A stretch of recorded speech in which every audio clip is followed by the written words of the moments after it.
Pues vamos a comenzar con un diálogo que nos va a poner sobre la mesa, por un lado, la crisis de este modelo social y económico que realmente la pandemia del COVID ha desnudado, y por otro lado también pues alternativas que desde la interseccionalidad, alternativas que trabajan ya y que se viene trabajando para evitar la exclusión, pues para que, bueno, pues eso, para que ponerlas en diálogo y seguir avanzando en ese sentido.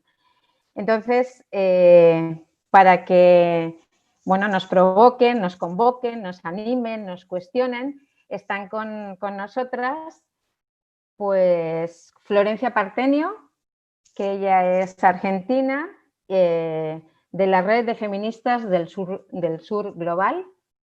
No sé si la ven por ahí, yo no la estoy viendo en esta cosa, pero vale. Está también con nosotras Alicia Rius, que es coordinadora de la red de economía feminista de la Comunidad de Madrid, y está Cois José Luis, que es miembro del Foro de Transiciones y es un activista del movimiento vecinal. Así que, sin más, comenzamos este diálogo.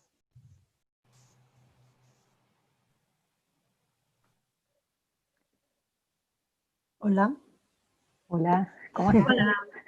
Hola. Avisaremos cuando quede un minuto para la intervención, daremos un pequeño aviso, ¿vale? Perfecto. Un aviso sonoro. Bueno. ¿Empiezas tú, Floro?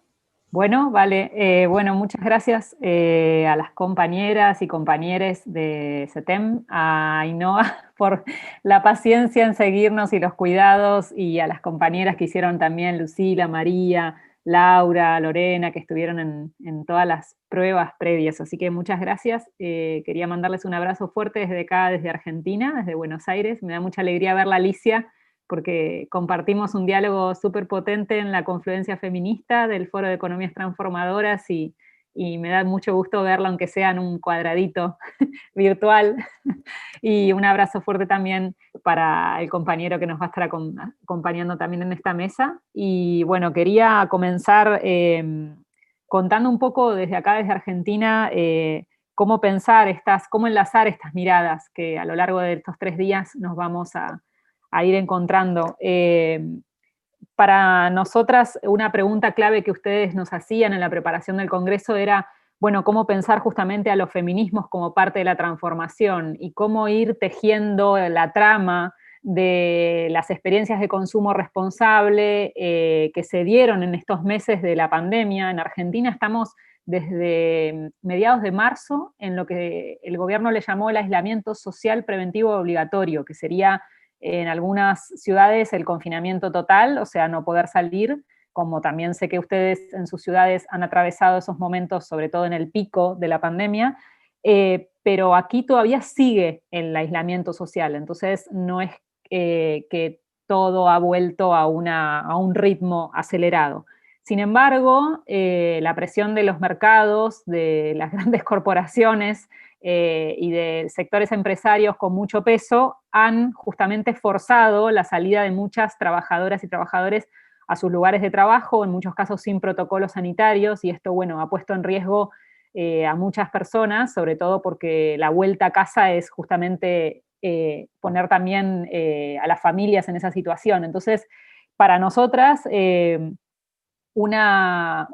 una acción, nosotras veníamos del 8 de marzo, que fue el último momento que nos vimos todas en las calles, y muchas, y nos abrazamos, y nos tocamos, y marchamos, y nos íbamos viendo a lo largo de diferentes ciudades cómo había sido esa huelga feminista. Entonces, después del 8 de marzo, claro, reinventamos formas de conectarnos.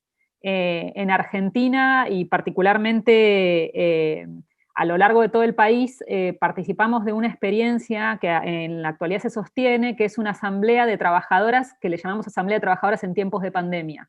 Y en esa asamblea fue virtual, claramente, a partir de estos cuadraditos de Zoom, pero nos permitió conectarnos con compañeras de las diferentes provincias. Y una reacción que tuvimos en los primeros meses fue mapear cómo estaba justamente atravesando la pandemia las diferentes localidades y ciudades. desde una mirada feminista. Ese mapeo nos permitió también tener un pulso de la situación. Argentina, como muchos países de América Latina, viene de un proceso de reformas y de ajuste muy fuerte. En Argentina no había Ministerio de Salud. Se había reducido el ministerio al rango de secretaría. Imagínense lo que fue hacer frente a la crisis sanitaria, poniendo en pie o reconstruyendo un Ministerio de Salud. Entonces, una de las cuestiones que me parece importante en esto de cómo los feminismos vimos la pandemia fue caracterizar, ¿no? Caracterizar esa triple crisis, pensar los límites ecológicos, pensar la crisis de los cuidados y pensar también qué impactos tenía la crisis sanitaria en un sector donde mayoritariamente son las mujeres las que estaban en la primera línea. También otra de las preguntas que nos hicimos en el marco de la pandemia fue problematizar la categoría de trabajadoras y trabajadores esenciales.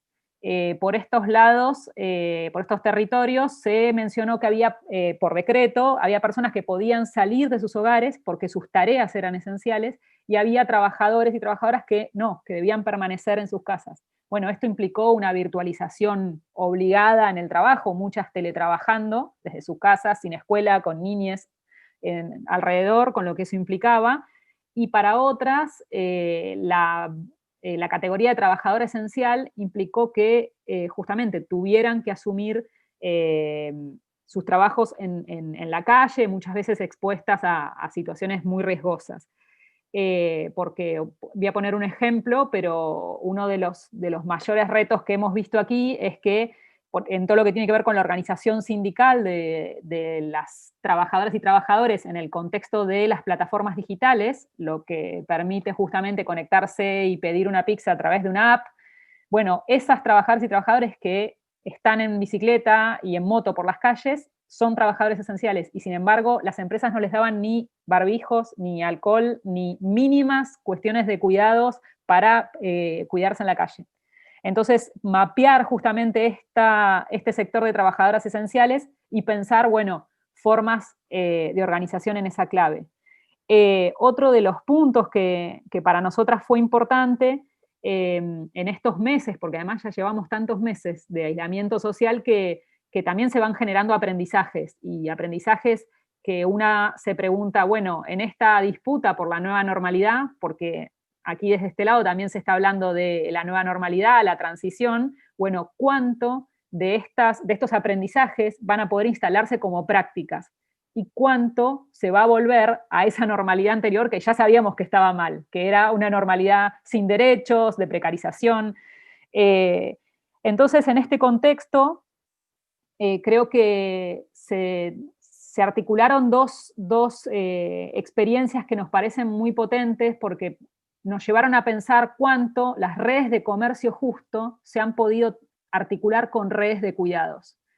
Una de ellas tuvo que ver con la experiencia en las ciudades, justamente que más confinadas estuvieron en Argentina, cómo las experiencias de distribución de verduras y productos agroecológicos que venían de productoras y productores locales, incluso de la agricultura familiar, muy castigada en los últimos años justamente por el recorte de presupuesto en esa área y el cierre de programas, pero sin embargo esta producción agroecológica empezó a alimentar las ciudades, personas que no podían moverse de su casa.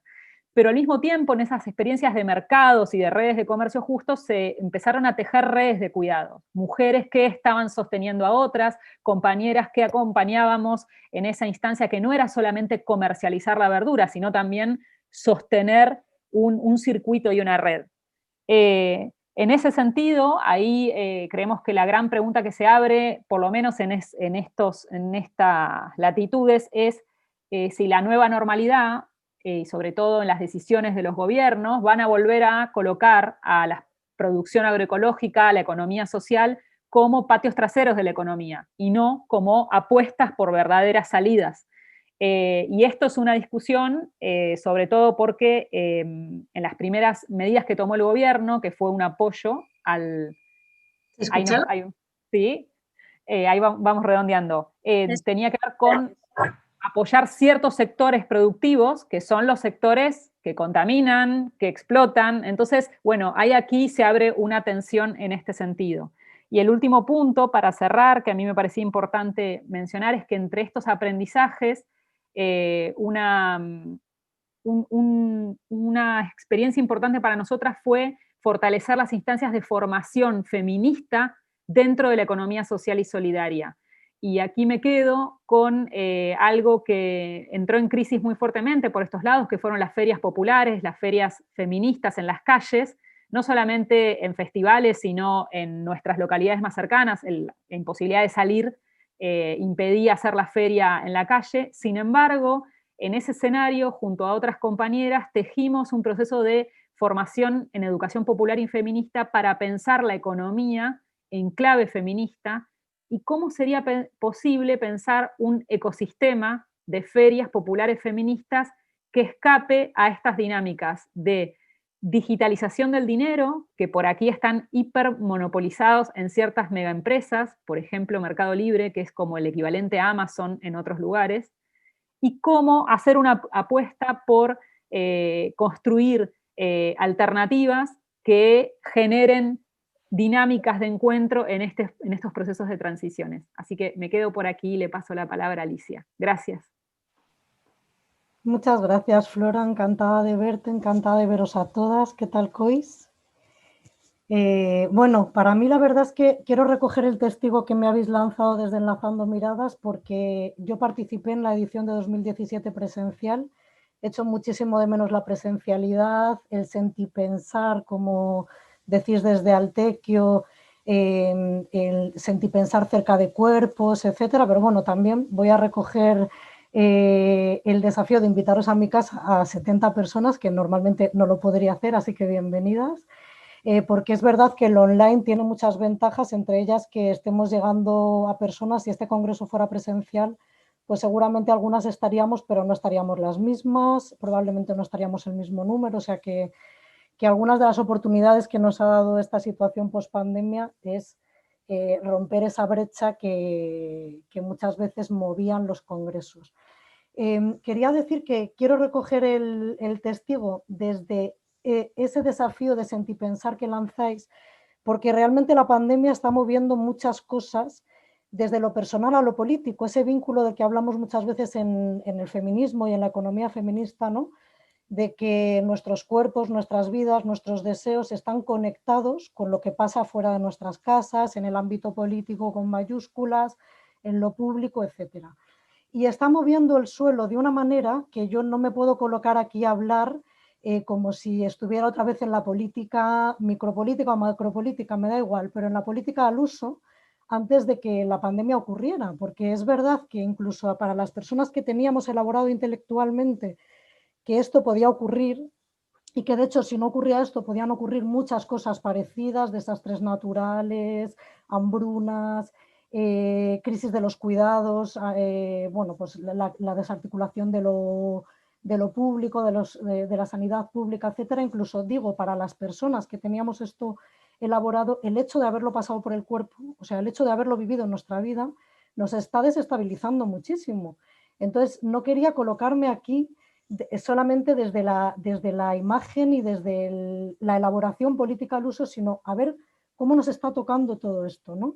Porque de hecho, por ejemplo, desde la Red de Economía Feminista y la economía feminista bueno, madrileña y de ámbito nacional en la que yo milito, estamos viviendo un proceso un poco de parada, que yo creo que es necesario. Y ese proceso de parada tiene que ver con que tradicionalmente todo este sistema capitalista, heteropatriarcal, racista, capacitista, o sea, con tantos apellidos como queramos que tenga, todo este sistema se apoya en prácticas concretas y cotidianas de nuestra vida. Y una de las prácticas que el sistema capitalista heteropatriarcal ha tenido para las mujeres es diferenciar los dos ámbitos de trabajo, por un lado el privado y por otro el público. La ventaja que ha tenido la pandemia en todo esto es que ha puesto blanco sobre negro algo que hace 3 años mucha gente cuestionaba y te miraba como si vinieras no sé, de otro planeta al decir que el trabajo de cuidados era un trabajo esencial. Ahora mismo creo que nadie se atreve a dudar que sin trabajo de cuidados la vida sencillamente no sigue, porque precisamente el trabajo de cuidados es lo que no se ha podido parar cuando todo se ha parado. O sea, cuando decían que los mercados no se podían parar, que esto era una fiesta que tenía que seguir y ir ajustándose y tal, los mercados se han parado. O sea, se han parado radicalmente, se ha parado la actividad pública, etcétera. El trabajo de cuidados no, el trabajo de cuidados es el que ha sostenido nuestras vidas. Entonces, pasar eso por el cuerpo, o sea, esa diferenciación de esferas entre lo público y lo privado, donde lo público ha sido lo que ha tenido importancia hasta ahora y lo privado, digamos, era como algo secundario, algo que pertenecía al ámbito personal, bueno, donde se dirimían los pequeños conflictos, etcétera, ha pasado a ocupar la atención en primera línea, ¿no? Entonces, digo, la pandemia nos ha ayudado a desafiar esa ruptura entre lo público y lo privado, y ahora, después del confinamiento, en este posconfinamiento, en esta llamada nueva normalidad, no podemos volver, porque aquí no soy tan optimista como Flora, aunque quiero ser optimista de voluntad, como decía Gramsci, aunque sea pesimista de razón. O sea, yo creo que tenemos la tendencia a volver a lo mismo, o sea, a cambiarlo todo para que nada cambie. Entonces, realmente me parece que el desafío está en sentipensar nuestras vidas realmente ahora mismo, centrándonos en el ámbito en el que nos estamos manejando con relativa incertidumbre, que es el ámbito de lo privado.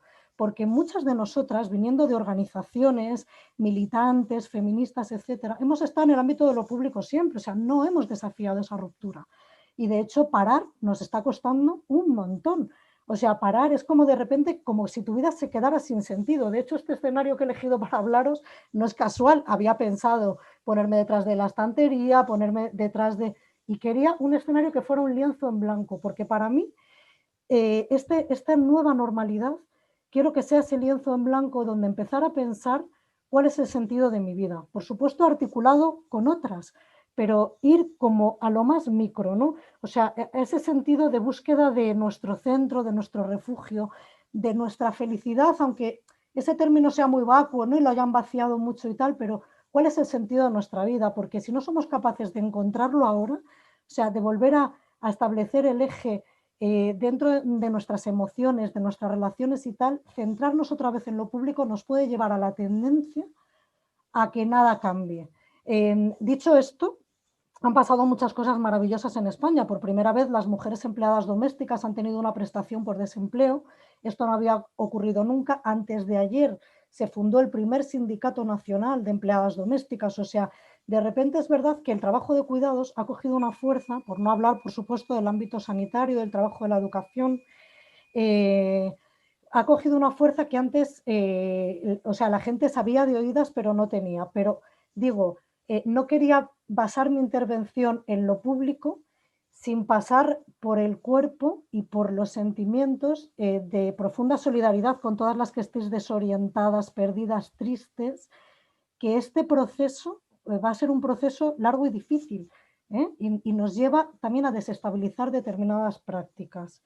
Y yo creo que voy a dejar aquí mi intervención, le voy a dar el tiempo a Cois y luego, si queréis, seguimos charlando. Gracias. Muchas gracias, Alicia.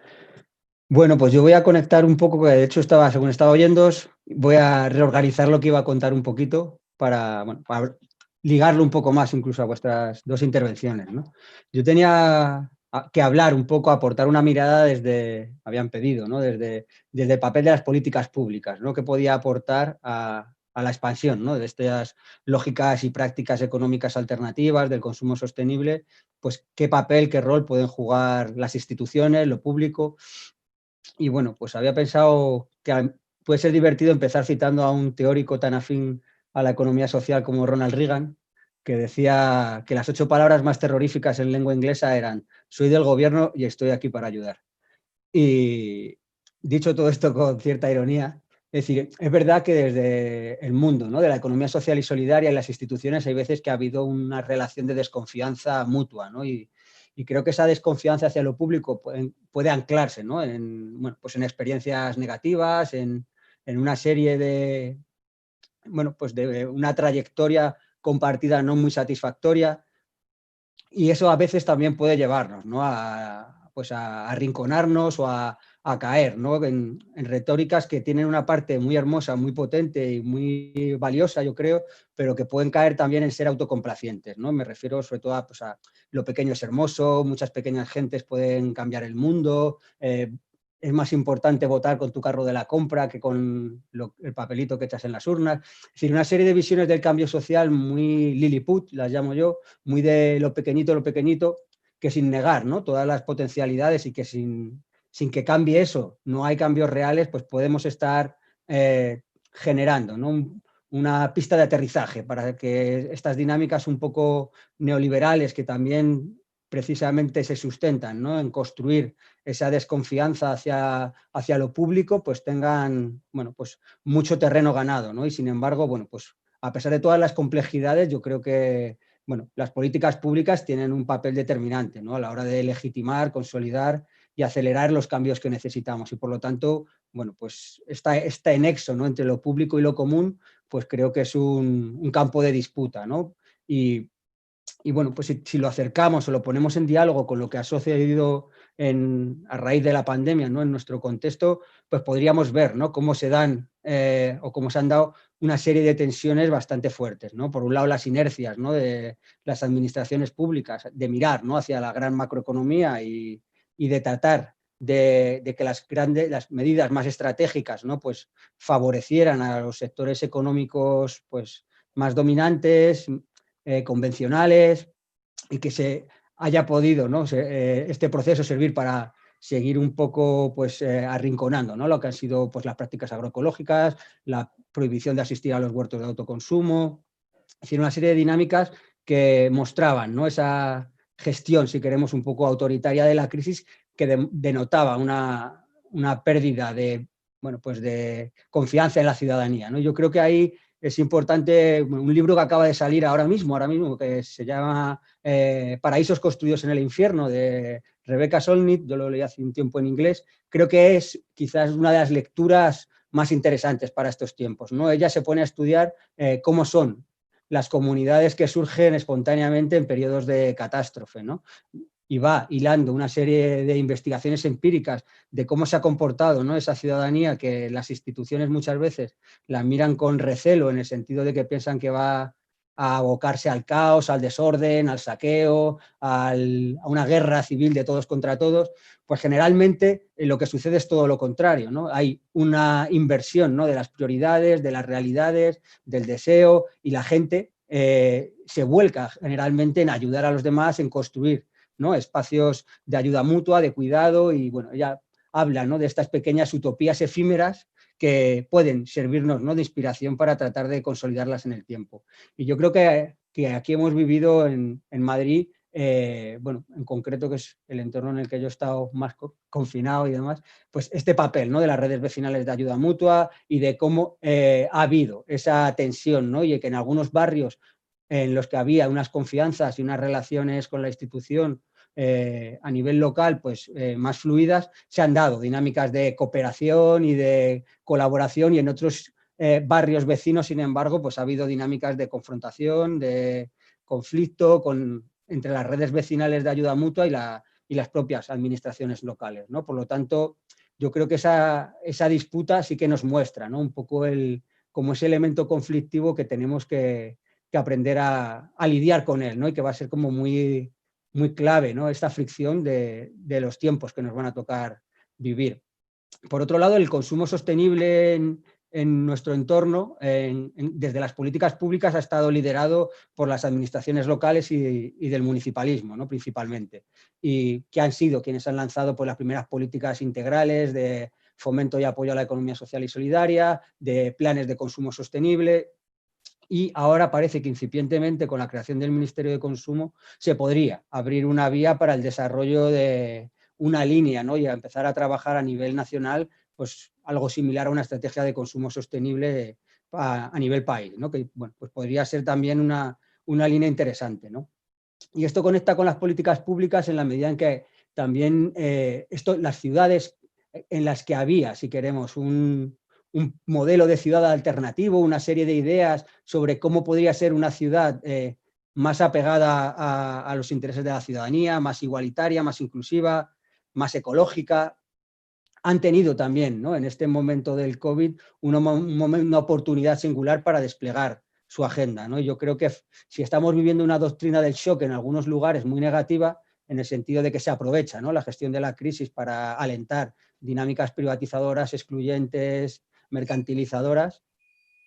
Por otro lado, en otras ciudades estamos asistiendo a procesos completamente inversos, ¿no?, de un volcado, ¿no?, más hacia un urbanismo que incorpora pues, muchas de las reivindicaciones del urbanismo feminista, con atención y con cierta sensibilidad hacia la infancia, hacia lo que permitiría, ¿no?, conectar con una perspectiva, ¿no?, más de transiciones ecológicas desde la ciudad de los 15 minutos, ¿no?, pues el caso, por ejemplo, de París, ¿no?, donde ha habido ahí un vuelco en la ciudad enorme, Barcelona, Valencia, y es quizás, ¿no?, porque tenían, yo creo, parte de esa agenda urbana en la que no se sabía muy bien cómo desplegar y se ha encontrado esta oportunidad para desarrollarla, ¿no? En este caso podríamos hablar de una doctrina del shock en positivo, ¿no?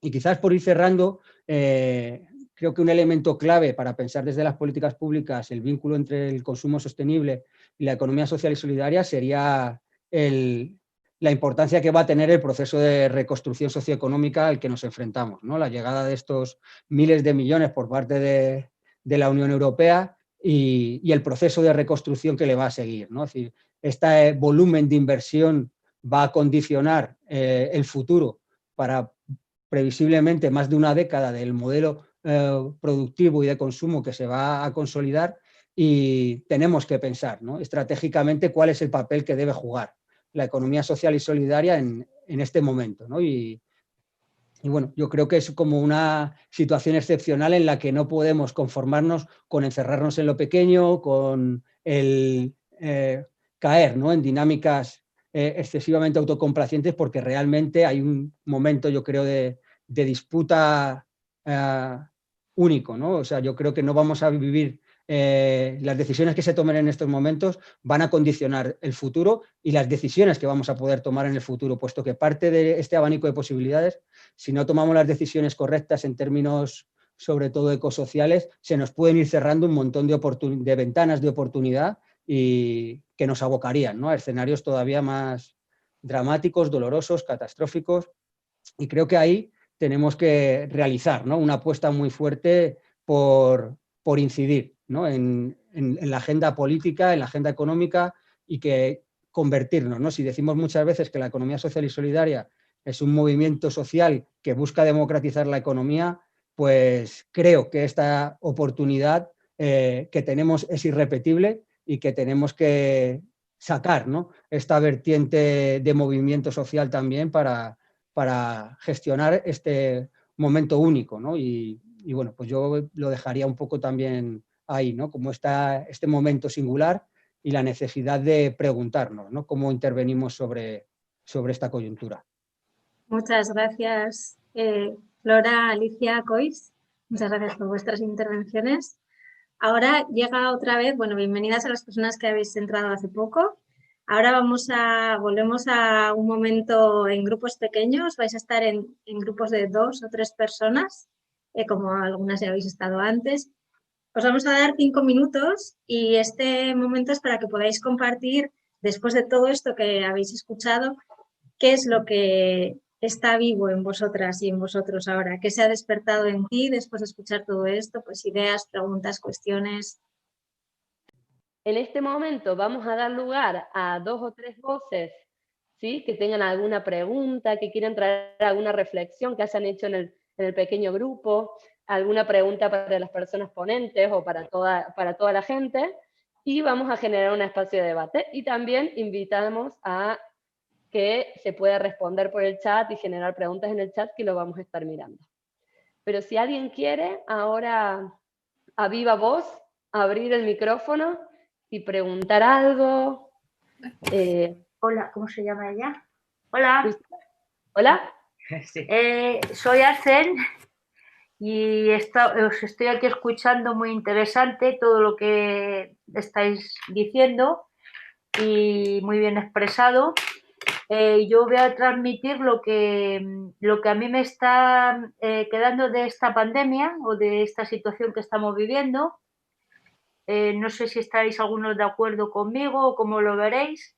Lo que sí veo que ha abierto una gran brecha entre las personas como estabais vosotros diciendo, no sé si voy por el mismo camino que vosotros, lo que a mí me está quedando de esta pandemia, ¿no? De que hay personas que sí se han vuelto más solidarias, pero lo que veo que otras personas se han disociado más todavía que antes. O sea, a ver si me explico, o sea, en vez de tenerte las más cercanas, incluso con las familias, vecinos, que antes eran más cercanos, los ves que se quieren apartar. Veo que esto, no sé de dónde sale esta situación, como que la gente tiene miedo de la gente, que es lo que a mí me está quedando, que me transmiten vecinos, que son vecinos de 30 años, como que no te abren la puerta, no quieren juntarse, incluso hijos cercanos no quieren que estés con ellos, la cercanía que no la, ponle boca abajo que está allí, que nos ha robado bastante la cercanía, porque la gente tiene mucho miedo unos con otros de que les contagies, nos ha hecho más, ¿cómo se dice? Disociados, en vez de gregarios, disociados.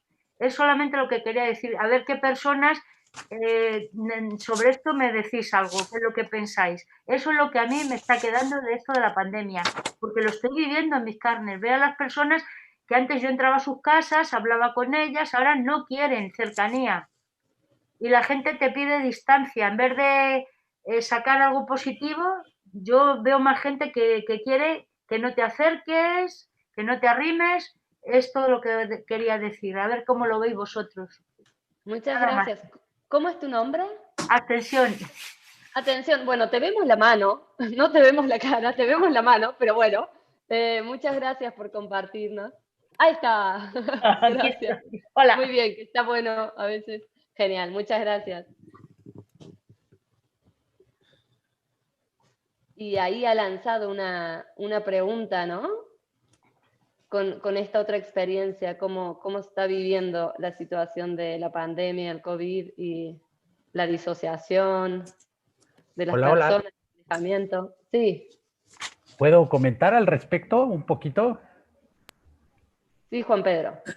Sí, fíjate, igual en el grupo veo, es importante y es perfectamente natural esta cuestión que incluso nos han comentado, pues de quienes tienen actividades esenciales o quienes en algún momento en el espacio público puedan estar poniendo en riesgo a otras personas, o lo que nos acaba de comentar la compañera, pues un poco cómo siente la reacción de los demás.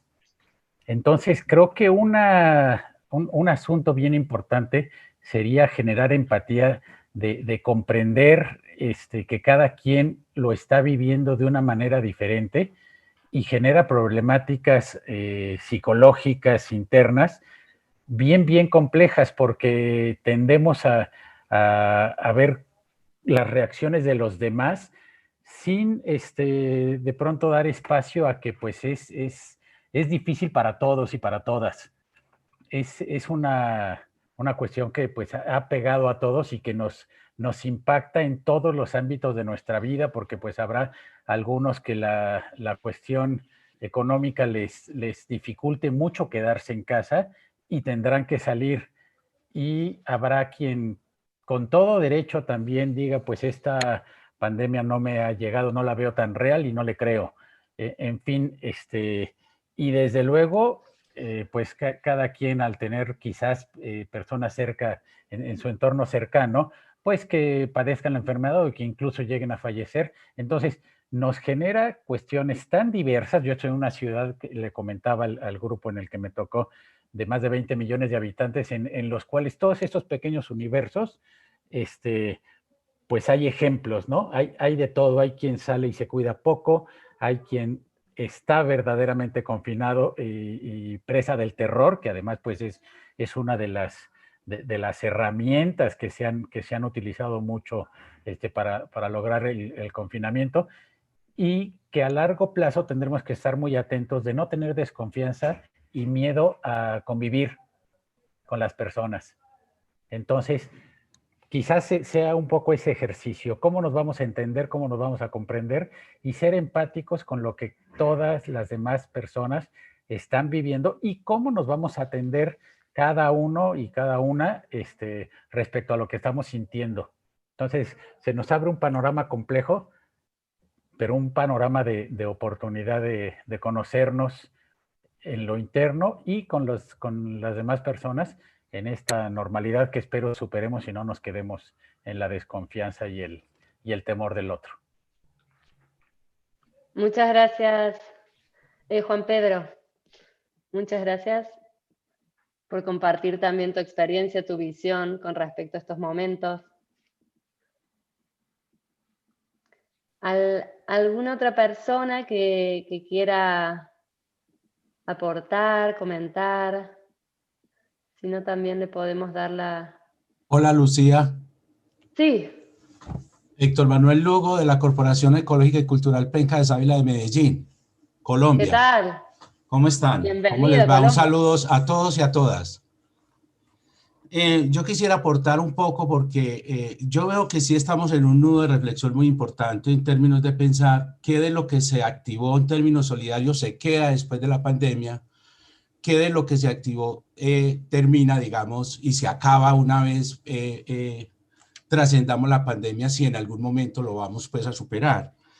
El asunto es que en Medellín lo que vimos nosotros fue, por un lado, un Estado desarticulado, completamente desarticulado con lo solidario, incapaz de reaccionar con prontitud y eficacia a la situación que generó la pandemia. Entonces una secretaría municipal sin posibilidad ni siquiera de contacto directo con cada una de las comunidades en los corregimientos o en la misma pues estructura urbana. Entonces no había ni bases de datos ni actualización, había un Estado desarticulado de la realidad pues fáctica de la relación con cada familia. No había manera de activar, digamos, circuitos solidarios eficientes y eficaces con relación pues a la ayuda alimentaria y demás. Por el otro lado, un riesgo altísimo por falta de alimentación en toda la periferia urbana, por crisis alimentaria, pero de otra parte una reacción sorpresiva de un consumo responsable de ciudad tratando de hacer relación directa con las comunidades campesinas para desarrollar relación de mercadeo directo, de comercio directo. Entonces podemos pensar hoy día de que hay unas redes de comercialización directa muy importantes que son de resistencia, inclusive que son de alternativa a la economía pues neoliberal bárbara, y que se han venido, digamos, y un poco se presiente una relación de comercialización directa para quedarse, porque la ciudadanía, digamos, las familias urbanas han encontrado una posibilidad de comercialización de mercado fresco, de relaciones solidarias, diferentes, etcétera, a lo que le ofrece pues la economía capitalista neoliberal. Muchas gracias, Héctor. Muchas gracias por traer también tu experiencia y la situación por allá por Colombia. A mí me gustaría preguntarle a Flora, bueno, gracias a todas las intervenciones, me han encantado, y me gustaría preguntarle a Flora cómo se articularon los movimientos sociales, la asamblea esta que decías feminista, tan rápido en la pospandemia, porque yo siento que aquí todavía estamos un poco en shock, o sea, ya lo decía antes, que estamos como un poco saliendo del shock. También creo que se debe a datos demográficos, o sea, España es un país mucho más envejecido. Entonces, romper la brecha digital a muchas mujeres activistas les está costando mucho. Y tenemos el temor, ¿no?, de que esa brecha digital pueda llevar a un mayor aislamiento en las mujeres cuando ya habíamos conseguido articularnos en las calles, volver a nuestras casas con el temor a la pandemia y tal, nos haga estar pues más aisladas y más, como más desoladas.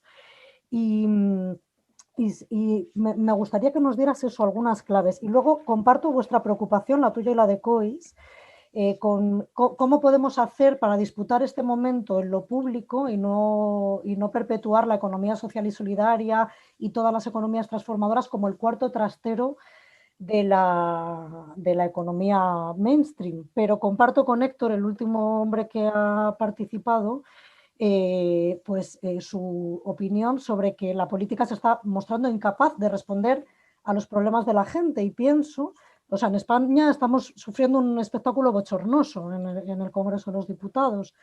Entonces, tengo una desconfianza total de que esa misma gente es la que pueda responder a nuestras necesidades y sospecho que a lo mejor un paso intermedio puede ser volver a articular lo comunitario, que en eso, Flora, siempre nos dais lecciones, ¿no? El sur global, ¿no? Cómo lo comunitario todavía permanece vivo, y a lo mejor podría ser una manera que desde la política y desde la economía se financiara lo comunitario, ¿no? Como ese lugar que está más cercano a las necesidades reales de la gente. Bueno, esa era mi reflexión, pero también os lanzo la pregunta, ¿no? ¿Cómo puede responder esa política tan alejada de la gente a las necesidades que están surgiendo cuando la política en sí está descompuesta? ¿Respondo? Sí, coincido, Alicia, y creo que también nos encontramos en algún punto con cierto pesimismo. En el caso nuestro, aquí lo que activó es que estamos, digamos, se activó en plena pandemia. La asamblea se activó en plena pandemia, semanal, todas las semanas a la misma hora nos encontramos. El tema es que ahí se evidenció algo de lo que mencionaba la compañera en la primera intervención, que es las brechas, porque las brechas digitales también se hicieron muy visibles, y lo que permitió la participación de compañeras de diferentes sectores y actividades fue las redes feministas que preexistían. Voy a poner 2 ejemplos. Las compañeras migrantes aquí en Argentina la están pasando, son uno de los sectores más castigados. Primero porque la mayoría de las empleadas domésticas no estaban regularizadas, no tenían sus papeles, y todavía arrastramos un decreto muy xenofóbico del anterior gobierno. Entonces su condición de empleadas domésticas o trabajadoras de casas particulares, migrantes, en ese contexto los primeros meses fueron durísimos, y nosotras comenzamos a reactivarnos, a conectarnos con organizaciones que justamente articulaban cuidados entre colectivas migrantes. Cuando se tenían que conectar a la asamblea, no es que todas pueden, porque justamente no todas tienen datos en sus celulares, y aquí las brechas digitales son muchísimas. La compañera decía, amplió las brechas entre personas, y evidenció fuertemente las brechas digitales. Acá, de acuerdo a dónde vivís, al territorio donde estás, o no te podés conectar porque no tenés servicio de Wi-Fi, o no tenés datos, o no llega la red por tu casa. Entonces alguna compañera le prestaba el teléfono a otra y salía online. Por ejemplo, las compañeras vendedoras ambulantes salían por WhatsApp en llamada a la asamblea en vivo, o sea que era como todo un tejido muy artesanal que permitía que estuviera la voz de la compañera contando la situación de las vendedoras ambulantes, pero al mismo tiempo, digamos, no poder participar en todos esos espacios. La asamblea es semanal y se activó en mesas de trabajo. Una de las mesas de trabajo se enfocó en analizar esto que alguien mencionó en las intervenciones, sí, Cois, que dijo la gestión autoritaria de la crisis. Bueno, aquí en Argentina, las fuerzas de seguridad, las fuerzas policiales, estuvieron en los barrios justamente gestionando que la gente cumpliera con la cuarentena. Y eso en los barrios populares fue un problema, porque la policía tiene mucho poder, y a los pibes y pibas jóvenes, por portación de rostro, los detenían. Y de hecho desapareció un pibe muy joven. Entonces nosotras salimos con toda una campaña mostrando que justamente cuidar no era la policía. Justamente que los cuidados no estaban a cargo de la policía y no tenían que estar a cargo de la fuerza de seguridad. Y eso en ciudades de Latinoamérica fue brutal, porque se aprovechó la pandemia para criminalizar, para controlar y extender estas fuerzas de seguridad que ya venían, digamos, en estos barrios.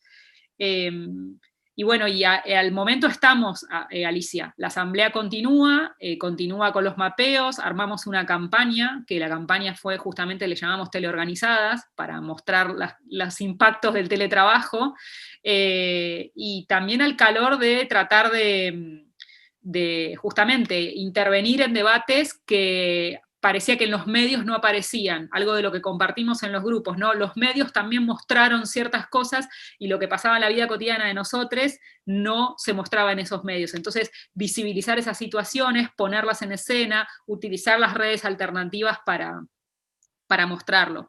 Y dejo un comentario breve con respecto a la segunda pregunta. Creo que lo más peligroso justamente de la política en la reconstrucción económica son las nuevas olas de greenwashing y pinkwashing sobre toda la reconstrucción. Aquí se está hablando de la sostenibilidad y se usa la palabra sostenibilidad para cada proceso, por ejemplo, los procesos de endeudamiento de los países. Y eso me parece súper peligroso porque justamente muestran cómo se vuelve a lavar, a volver de marketing ciertos procesos que justamente sabemos que van contra la vida, contra la economía social, contra las redes de comercio justo. Entonces creo que ahí tenemos un punto también, ¿no? para pensar juntos. Pero bueno, paso la palabra a Kois. Pues muchas gracias. Bueno, yo comparto, o sea, a mí me gusta jugar con la broma de decir que el nudo gordiano es el lazo social, es decir, que realmente ese es el debate de fondo, ¿no? Es decir, cómo volvemos a reconstruir sociedades que tengan unos niveles de densidad relacional fuertes y que tengan eso, dinámicas de complicidad, de vínculos comunitarios intensos, no pervertidos, ¿no? Es decir, no, pues la urbanización cerrada que tienen una situación como, si queremos, irónica, ¿no? De lo que es la comunidad. Yo tengo mis pequeños recursos, mi refugio, que es casi como una comunidad de propietarios, ¿no? Más que vínculos de comunidades complejas que tienen que gestionar en común la sostenibilidad de la vida y los conflictos, ¿no? Permanentes que lleva asociados. O sea, que yo ahí sí que veo que ese es como el gran nudo, ¿no? La pandemia aquí, por lo menos, yo creo que sí que ha supuesto en un primer momento, por lo menos, es decir, de lo que fue la parte del confinamiento más duro, sí que hubo un verdadero reencantamiento, yo creo, de la sociedad en cuanto a redescubrir que existía lo local, es decir, que vivíamos en barrios, en entornos completamente desterritorializados en el sentido de que las vidas no estaban apegadas, ¿no? Al terreno en el que está tu residencia o donde vives o donde despliegas buena parte de tu vida cotidiana. Y eso yo creo que ahí sí que hubo un momento de reencantamiento, de redescubrimiento, desde por los paseos, cuando se pudo empezar a salir, desde la obligatoriedad de comprar en proximidad y ver la importancia de tener, ¿no? Una diversidad, ¿no? De comercios donde poder satisfacer tus necesidades y poner eso en valor, de preguntarte, ¿no? Sobre parte de cuáles son tus propias necesidades básicas y problematizar todo eso. Yo ahora justo he estado también investigando esto por una cuestión de curro y las propias consultoras de mercado convencionales están haciendo, ¿no? Investigaciones de qué patrones de consumo post-COVID se han quedado, ¿no? Porque la gente que ha estado viviendo estos confinamientos aquí, por lo menos, sí que ha redescubierto que puede vivir con menos, que hay un montón de cosas desde bricolaje a cocina, a háztelo tú mismo que les satisfacen, le gustan y ha redescubierto el encanto de esto. Se ha empezado a preocupar por consumir más producto local, más producto ecológico, es decir, y son cosas que ahora mismo están preocupando a la economía convencional. Es decir, que parte del greenwashing viene porque esto está dejando de ser una moda, es una tendencia, si queremos, es algo emergente, y hay una parte ahí de cómo se reacomoda, ¿no? La economía convencional también a esto, ¿no? Y yo creo que cerrar hilando con lo que planteaba Alicia, para mí la clave, y eso que estoy en una ciudad completamente hostil ahora mismo a dinámicas de cooperación público-social, público-comunitaria, creo que ahí hay una de las llaves, ¿no? Es decir, que tenemos que encontrar para abrir, para desbloquear, ¿no? Esa puerta, es decir, de cómo somos capaces de reapropiarnos o de forzar a las propias instituciones a que reconozcan el ámbito comunitario de las economías sociales y solidarias como un elemento indispensable, o sea, para el desarrollo normal de la vida de las ciudades, ¿no? En el caso de Madrid ha habido, durante el periodo de emergencia, la mitad de las familias en situaciones de vulnerabilidad han sido alimentadas por sus vecinos y sus vecinas, organizadas en las redes de ayuda mutua, no han sido los servicios sociales, o los servicios sociales han sido la mitad de toda esa salvaguardia. No se le puede exigir tampoco a las comunidades que se hagan cargo de forma permanente de esas 60.000 personas, porque no es viable. Pero, y sobre todo porque hay un desgaste, porque también estas redes pues, han sufrido un proceso de propia erosión, ¿no? Por también la propia evolución de la vida, pues estos paraísos que decía yo antes que emergen en el infierno, pues no duran para siempre, ¿no? Ni el paraíso es para siempre, te acaban echando, ¿no? Como Adán y Eva, o el infierno tampoco es, digamos, tan grave o tan intenso siempre, ¿no? Que pueden bajarle la temperatura al horno y digamos que yo creo que es en ese espacio intermedio, ese terreno intermedio, en el que tenemos que conseguir que nuestras comunidades y todos los tejidos sociales, económicos, comunitarios y vecinales que hay puedan empezar a gestionar recursos, equipamientos. Para mí esa es una de los elementos clave para fortalecer, ¿no? En ese anclaje en lo cotidiano y en lo concreto.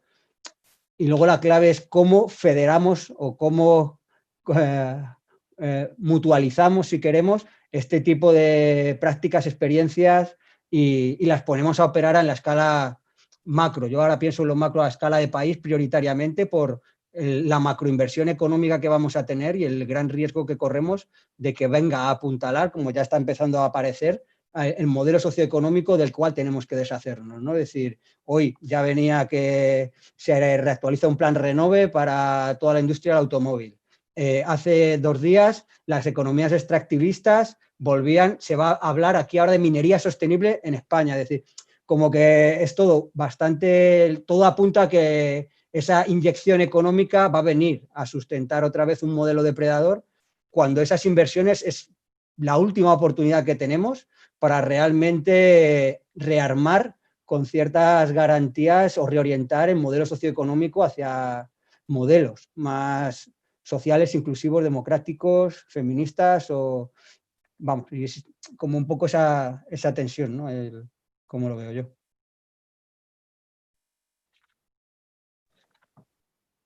Muchas gracias a Alicia, a Flora, a Koish.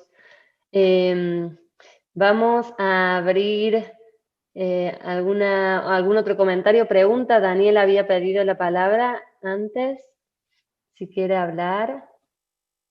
Hola, nada, primero que nada saludar a las compañeras. Hola Alicia, a las compañeras de SETEM también. Yo estoy acá en Uruguay. Estoy en este momento en un momento de cuidado también de Luna, que está por acá, así que voy a intentar ser rápida porque está. Nada, como reforzar un poco ahí la idea esta, ¿no? De la intensificación que se da en esto que decía Alicia, que yo en este momento lo vivo como bien intensa, ¿no? De esa ruptura de lo público-privado y cómo estamos como viviendo en ese momento bien fuerte, vital, que creo que tiene la potencia de hacer evidente esta cuestión que venimos como repitiendo y sosteniendo, ¿no? En esto de la necesidad de hacer más visible esto que sostiene la vida y reorganizar la vida en esa clave, y me parece que esa es una potencia para pensar la salida de este momento. Después compartirles, bueno, acá en Uruguay la situación sanitaria es, dentro del contexto regional y global, diría, bastante amable. Sin embargo, también pasamos por este momento de cuarentena, que no fue obligatoria, pero fue sugerida, y donde se generó esta clave como bien fuerte, ¿no? Que lo traían algunas compañeras que hablaban recién también de esa tensión para la economía solidaria entre la potencia que tenemos de las redes que ya desplegamos y que tenemos ese aprendizaje como red, y a su vez lo que se impone en esta pandemia del miedo al otro y la distancia física como herramienta para supuestamente cuidarnos, y ese es el gran desafío que como movimiento tenemos.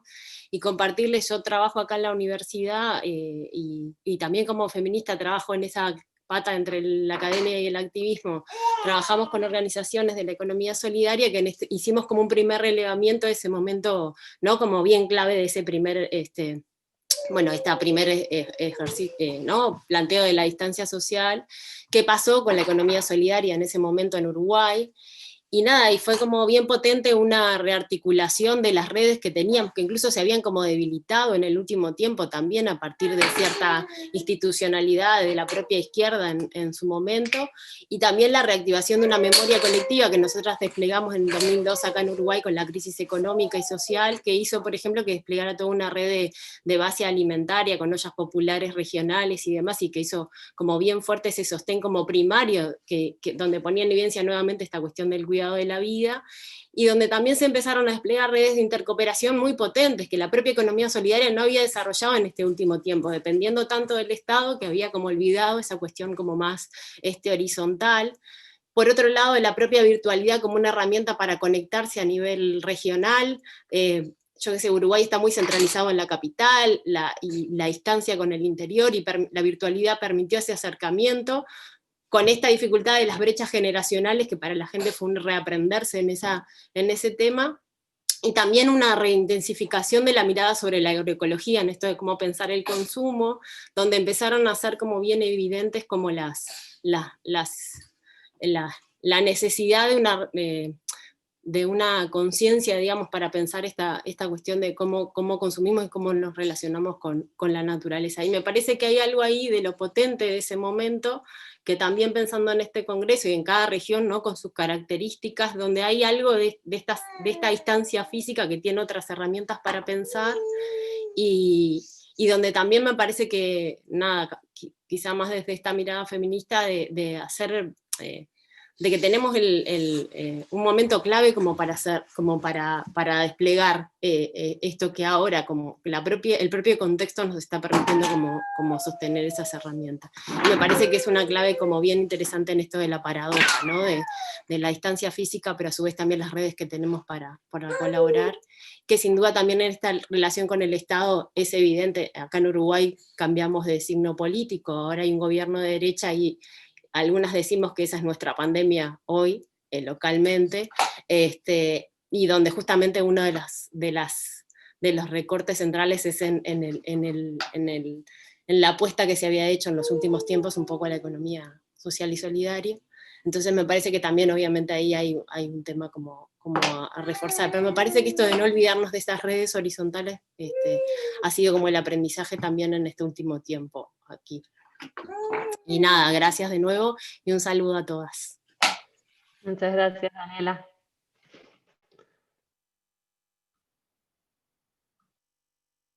No sé si alguna de las ponentes quiera decir algo, responder. También invitamos si hay alguna otra persona que quiera compartir alguna reflexión, hacer alguna pregunta, compartir alguna experiencia en su territorio.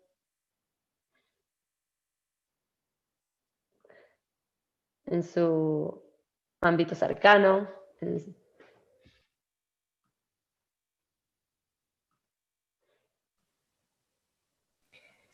Bueno, yo como feminista que trabaja en intervención social con mujeres, solamente quería hacer un apunte, creo que ya lo he dicho antes, pero insisto en este tema. Nosotras estamos dando soporte psicológico, jurídico a muchas mujeres que han estado durante el confinamiento encerradas con sus agresores, pero no solo. O sea, mujeres que estamos acostumbradas a vivir en lo público, a tener nuestras redes fuera y de repente nos hemos visto confinadas a vivir con nuestra familia, que no es nuestro horizonte ideal, aunque forma parte de nuestra vida, pero no con esta intensidad, o a vivir solas, ¿no? Entonces, hay una parte que, o sea, como vosotras lancéis ese desafío tan bonito de sentipensar, y tenemos esa tendencia a irnos siempre a lo público, a las políticas, a las tal, pues yo solamente, o sea, quería insistir que es muy importante en este momento buscar procesos y vínculos que nos permitan sostenernos en lo emocional y en lo personal, porque están siendo momentos difíciles. O sea, yo cada semana tengo encuentros con grupos de mujeres que antes nos reuníamos en lo presencial y ahora estamos en lo virtual, las que han podido dar el salto, porque hay otras que tienen pobreza energética o no tienen dispositivos modernos con los que conectarse y tal, pero las que hemos podido dar el salto, estas semanas estamos muy sosteniendo en lo emocional. O sea, veo que el ánimo está muy bajo. Entonces, aquí también es muy importante volver la mirada, insisto en esto, otra vez a vincular lo personal y lo político. O sea, tenemos que autocuidarnos, tenemos que sostenernos colectivamente, que querernos, que estar bien para poder luego, como decía Cois, no encerrarnos en lo pequeño, o sea, no quedarnos en nuestros microyos. Pero ahora es muy importante esa vuelta otra vez a si yo no estoy bien, o sea, como dice la canción, si tú no te das cuenta de lo que vales, el mundo es una tontería. O sea, volver otra vez la mirada a intentar estar nosotras sosteniéndonos y sostenidas, ¿sabes? Y sosteniendo a otras para lanzarnos otra vez a los desafíos que va a conllevar este momento en lo político. No sé si me he explicado, pero lo he intentado. Gracias, Alicia, por traernos de nuevo esta voz de lo importante, ¿no? Del cuidado personal, de las redes, desde este espacio emocional también, en estos momentos tan tan difíciles y que están sucediendo tantas cosas que tampoco dimensionamos muchas veces. Y yo, vamos, por enfatizar, o sea, que me alegro que Alicia saque el tema y lo ponga también encima de la bandeja. A mí, como me tocaba hablar desde la esfera más de las políticas públicas, pues he tenido que empezar desde el tejado, o si queremos del ámbito más alejado, ¿no? Pero bueno, yo creo que la clave es pensar de forma indisociable que los cambios tienen que ser políticos, vinculados a las políticas públicas, que como actores, ¿no? Democratizadores, que permitan realmente que estas otras economías y otros consumos lleguen y sean universalizables, sean un derecho y no sean algo, ¿no? Que también pues, pueden ser burbujas, ¿no? Comunitarias de quien puede acceder, ¿no? A tener estos tejidos sociocomunitarios que le pueden ayudar a sostenerse, ¿no? En mejores condiciones. Pero por otro lado está la dimensión colectivo comunitaria y está la dimensión personal, ¿no? Es decir, que yo creo que en Madrid especialmente, y los dos compartimos ciudad, y entonces hay un clima, ¿no? Bastante depresivo, yo creo, bastante de bajón generalizado, ¿no? O sea, es decir, que también venimos de un cambio político a nivel municipal muy intenso, y yo creo que hay una parte, bueno, de trabajarnos, ¿no? La recuperación del deseo. Es decir, que yo creo que, bueno, pues que si algo nos suprime en las pasiones tristes y la depresión es el deseo, ¿no? Y la gana, la ilusión, y yo creo que ahí, bueno, pues tenemos que ver cómo nos cuidamos y cómo reencontramos, ¿no? Ese deseo. Es decir, que, bueno, pues que ese repliegue necesario no se perpetúe, ¿no? Sino que realmente sirva para reencontrar, ¿no? El deseo por lo público, el deseo por lo colectivo y por enfrentar, ¿no? Pues yo creo en la medida de lo posible y en la medida también de nuestras capacidades, el hacernos cargo, ¿no? de nuestra parcela de responsabilidad para, bueno, pues seguir, ¿no? Empujando los cambios que necesitamos. Gracias, Cois. Quería agradecer mucho este momento de que estamos hablando, ¿no? De las emociones que esta situación genera y todo el plano más emocional, para, antes de continuar, para comentarles que mañana en el Congreso hay un espacio específico para que podamos compartir y procesar emociones, ¿no? Un foro abierto para que podamos todas y todos compartir qué estamos viviendo, ¿no? La pregunta que aquí la estaba buscando es cómo vivimos las emergencias actuales y qué emerge de ellas. Porque nos parece también muy importante, ¿no? Qué estamos viviendo y que todo esto lo podamos compartir como sociedad. Nuestra experiencia personal, cómo la estamos viviendo y qué podemos hacer. Entonces, bueno, también para como hilar y decirles que mañana vamos a tener este espacio que va a ser también bien importante y bonito. Y ¿había alguna mano que había visto por ahí?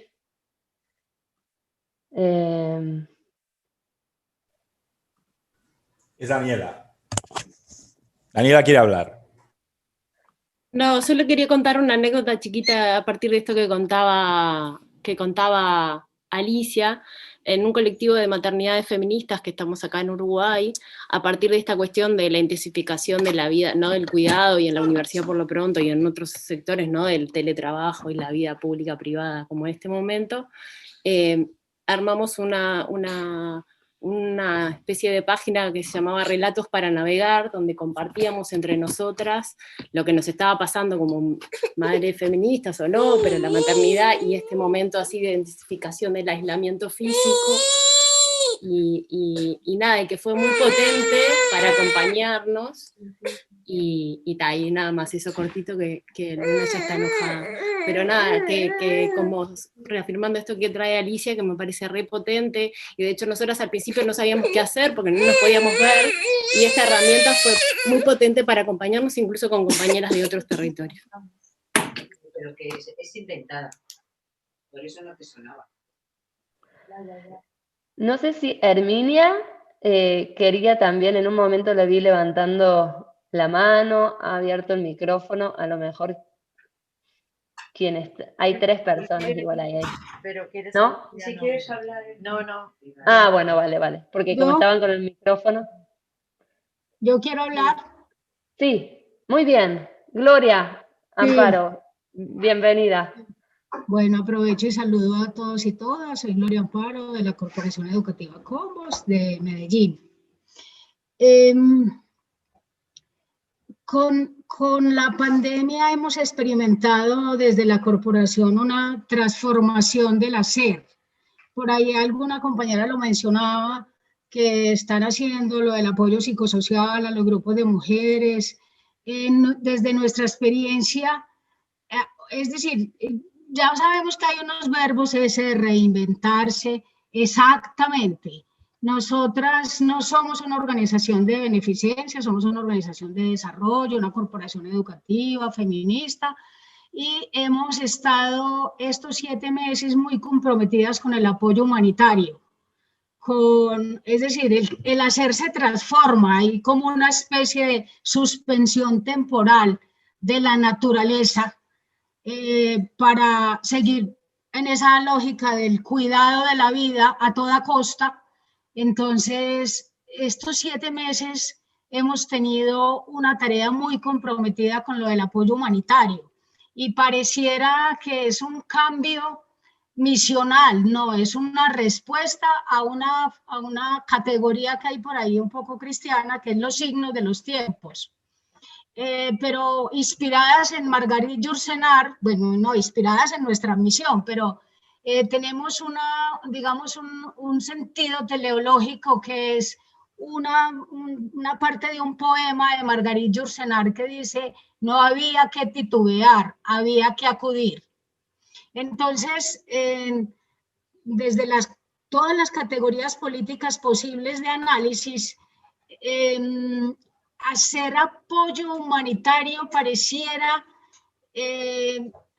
digamos, declinar un poco la lucha por un cambio de la política pública, de las estructuras, de los sistemas económicos, pero cuando la pobreza, cuando el hambre, cuando las mujeres con las que tú te reúnes frecuentemente están sin comer, sin transporte, sin alimentos, no hay que titubear, hay que acudir. Entonces, estos 7 meses nosotras hemos estado canalizando recursos de la empresa privada, haciendo apoyo humanitario, atendiendo a los niños y a las niñas, y en eso, y me llama la atención que aquí ha aparecido en las ponencias anteriores, la categoría de la potencia. ¿Cuál es la potencia de eso humanitario? Y estamos en ese discernimiento. Me parece importante compartirlo porque esta experiencia nos ha puesto a pensar la manera como pensamos, nos ha puesto a discernir permanentemente cómo actuar en esta realidad social, y hay unas urgencias de la sobrevivencia que las organizaciones de la sociedad civil sin duda hemos venido respondiendo y resolviendo. Entonces, fomentar los intercambios con las personas con quienes interactuamos, apoyar para que tengan algo de alimento en el día, ha sido una tarea muy central en este tiempo, sin ser organización de beneficencia y sin transformar la naturaleza. He oído que algunas organizaciones dicen: nosotros somos feministas, no hacemos apoyo humanitario. Nosotros somos feministas y tenemos la urgencia de hacer apoyo humanitario. Hace parte de la transformación que nos exige esta pandemia. Entonces, hemos estado en esa tarea y me parece importante que en estos 3 días de discernimiento, de conversación, pensemos cuáles son las exigencias para las organizaciones sociales. No tenemos la respuesta, solamente tengo una experiencia para compartir, pero me parece que tenemos mucho interés desde la corporación de encontrar pistas a esa pregunta de cuáles son, qué se espera de nosotras las organizaciones de la sociedad civil. Muchas gracias, Gloria Amparo. Y también... Hola. No sé si se puede participar en los últimos minutos. Solo decir que nos quedan 2 minutitos y, vale. Y también decir que esto de las organizaciones que traía Gloria Amparo justo engancha con el próximo eje y luego del descanso vamos a estar hablando sobre qué rol cumplen las organizaciones. Así que quería apoyar para que todas sepamos que luego seguimos hablando de eso. Johnny. Vale, pues buenas tardes a todas y a todos.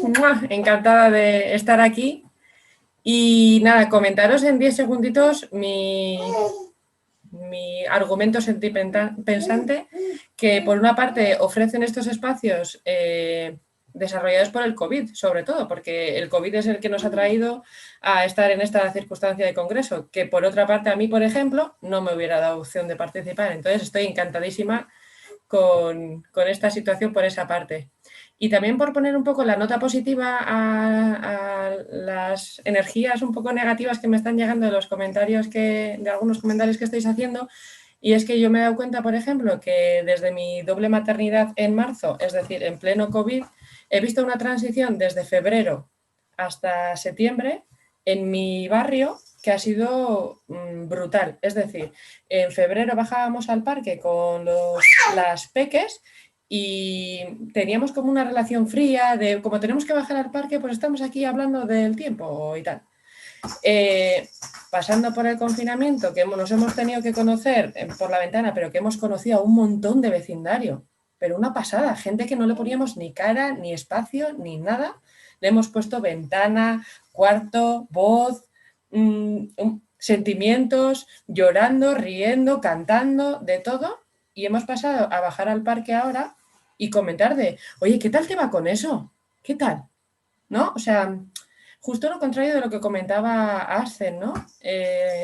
La compañera, que a nosotros creo que nos ha unido mucho más en el vecindario, es decir, antes hablábamos del tiempo y ahora hablamos de, oye, lo que te pasó, ¿qué tal estás?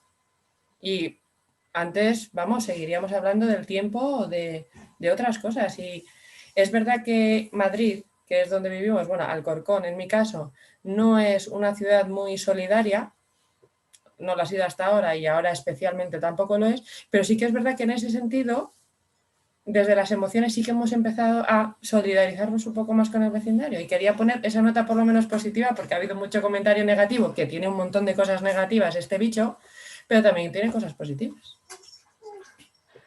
Muchas gracias también por traer estas diferentes voces, ¿no? Diferentes experiencias, diferentes voces, diferentes formas de vivirlo. En un momento será una también, cómo cambia dentro de nosotras mismas también, cómo va cambiando. Entonces, para ir cerrando, que se nos ha pasado súper rápido, vamos a darle lugar a los ponentes para ver si quieren decir algo, porque ya estamos en el momento de ir al descanso. Les pedimos que todas las personas que se hayan quedado con algo que quieran decir, por favor lo compartan por el chat, porque es también otro espacio en el que podemos continuar, ¿sí? Y tenemos una página web también, en donde va a estar todo este contenido y que queremos que esté bien viva. Entonces, para cerrar, si Alicia, Flora, Cois quieren decir algo, nos quieren traer alguna reflexión. Bueno, yo daros las gracias porque este compartir miradas 3 años después con una pandemia por medio y muchas cosas, pues me sigue enriqueciendo mucho. Es verdad, yo me he sentido interpelada por Yone, a lo mejor he sido una de las voces negativas. Estoy ahora mismo en un trabajo y en una emocionalidad un poco pesada, pero os agradezco muchísimo. Gracias, Flora, es un gusto compartir espacios contigo. Y Cois, porque, bueno, veo que realmente desde lo personal hasta lo político, pues hay pequeños pasos, ¿no? Entonces, me anima a ver el vuestro, ¿sabes? Me anima a ver que hay un hilo invisible que nos une y que a lo mejor, efectivamente, tenemos que recuperarnos para volver a dar el salto hacia las instituciones. Muchas gracias. Bueno, me uno al agradecimiento de Alicia de haber compartido esta ronda. Me quedé pensando en cuando hicimos las presentaciones, en los pequeños grupitos, que fue un encuentro, me sentí muy cerca de esas compañeras que nos compartían también cómo en la pandemia se han dado una potencia muy fuerte para luchar por derechos laborales. Y creo que ahí hay un tejido de solidaridad internacional muy potente para pensar, que es desde las experiencias que estemos, desde las luchas que estemos dando, también cómo estos espacios son oportunidades para fortalecer esa solidaridad internacional, cómo nos vamos enlazando también, y me parece que ahí quedaron algunas cosas sobre la mesa para seguir continuar a lo largo de estos 3 días, así que gracias de nuevo por la invitación, y bueno, me quedo por aquí escuchando y compartiendo. Pues nada, yo también agradeceros la oportunidad de lanzar algunas pinceladas y de compartir reflexiones con todos vosotros, vosotras, vosotres. El tercero lo tengo menos interiorizado. Y bueno, yo creo que es por cerrar, ¿no? Yo creo que un puntito de optimismo. Yo, siguiendo el hilo que tiraba Jones, yo sí que creo que ha habido parte de todo esto que ha removido la pandemia que sí que tiene que ver, ¿no? Con poner en el centro la interdependencia, ¿no? Es decir, de que no nos vamos a salvar solos y solas y necesitamos de otros, de otras, y necesitamos, ¿no? Especialmente de esos tejidos comunitarios de proximidad, ¿no? Yo creo que ahí ese redescubrimiento es la clave, yo creo, para dar el salto a otras transformaciones, ¿no? Y una de las que a mí me preocupa mucho y que creo que, bueno, lo he comentado también antes, sería, ¿no? El redescubrir la ecodependencia, ¿no? Yo creo que ese sentirnos vulnerables, ahora la clave es hacer las conexiones, ¿no? Y hilar cómo esta pandemia responde a unas problemáticas socioambientales y de un modelo socioeconómico que, bueno, pues que es depredador y que tenemos que plantearnos cómo lo desmontamos y cómo reconstruimos, ¿no? Otro alternativo y bueno, pues por poner la lupa, ¿no? Si queremos en lo positivo, pues yo creo que este redescubrimiento de la interdependencia es algo maravilloso y que nos toca gestionar también políticamente, ¿no? Este descubrimiento y tratar de maximizar, ¿no? Todas las potencialidades que tiene y tratar de desplegarlo lo máximo posible. Muchas gracias.